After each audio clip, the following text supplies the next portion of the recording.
అందరికీ నమస్కారం. నేను మీ సుబ్రహ్మణ్యన్ హోమ్ కుకింగ్ తెలుగుకి స్వాగతం. ఈరోజు మన యంగ్స్టర్స్ అందరూ బాగా ఇష్టపడేటట్టు ఒక రెసిపీ నేను చూపించబోతున్నాను. ఇది ఇండియన్ స్టైల్ మ్యాక్రోనీ.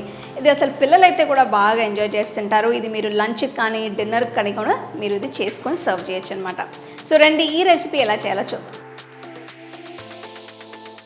ఈ రెసిపీ చేయడానికి ముందుగా మ్యాక్రోనీ షెల్స్ని ఉడికించాలి. దీనికోసం ఒక సాస్ ప్యాన్లో నీళ్లు పోసి వేడి చేసి అందులో 1 కప్ మ్యాక్రోనీ షెల్స్ని వేస్తున్నాను. మ్యాక్రోనీలో కొంచెం టేస్ట్ ఉండాలంటే కొద్దిగా ఉప్పు వేసి ఉడికించాలి. అప్పుడే ఇది తినడానికి బాగుంటుంది. మ్యాక్రోనీ కూడా పాస్తాలో ఒక వెరైటీ. మీకు కావాలంటే ఇది కాకుండా వేరే రకం పాస్తాస్ని యూజ్ చేసి కూడా ఈ రెసిపీని తయారు చేసుకోవచ్చు.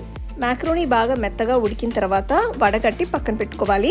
ఇప్పుడు మసాలా చేయడం కోసం ఒక ప్యాన్లో 1 టేబుల్ స్పూన్ ఆలివ్ ఆయిల్ వేస్తున్నాను. మీ దగ్గర ఆలివ్ ఆయిల్ లేకపోతే మామూలు వంట నూనెని వాడుకోవచ్చు.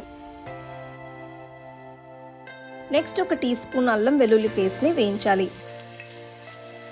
ఇందులో ఉన్న పచ్చివాసన పోయేంత వరకు వేయించిన తర్వాత చిన్నగా తరిగిన 2 ఉల్లిపాయల్ని వేస్తున్నాను.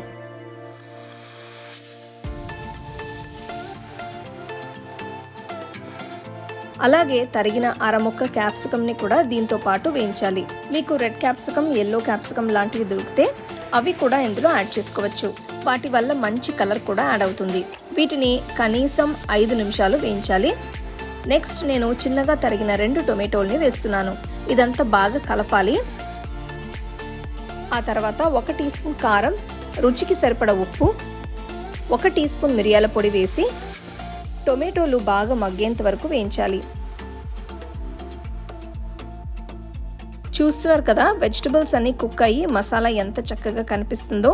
ఇప్పుడు ఇందులో 1 టేబుల్ స్పూన్ టొమాటో కెచప్ వేసి కలుపుకోవాలి.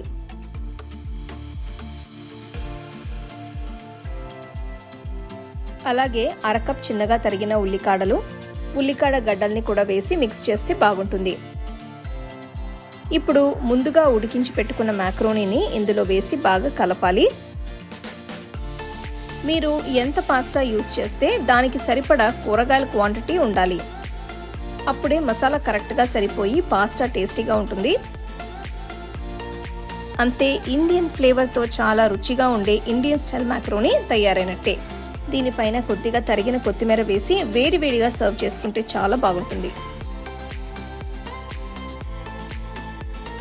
చూసారు కదా, ఈ ఇండియన్ స్టైల్ మ్యాక్రోనీ మనం ఎంత ఈజీగా చేసుకున్నామో. చేసిన వెంటనే బాగా వేడివేడిగా సర్వ్ చేసుకుంటే చాలా టేస్టీగా ఉంటుంది. దీంట్లో అయితే నేను మ్యాక్రోనీ షెల్స్ యూస్ చేశాను. మీరు వేరే రకమైన పాస్తా షెల్స్ కూడా యూస్ చేసి ఈ రెసిపీని మీరు ట్రై చేయొచ్చు. సో తప్పకుండా ఈ రెసిపీని మీరు ట్రై చేసి మీ ఫ్యామిలీ ఫ్రెండ్స్తో షేర్ చేసుకోండి.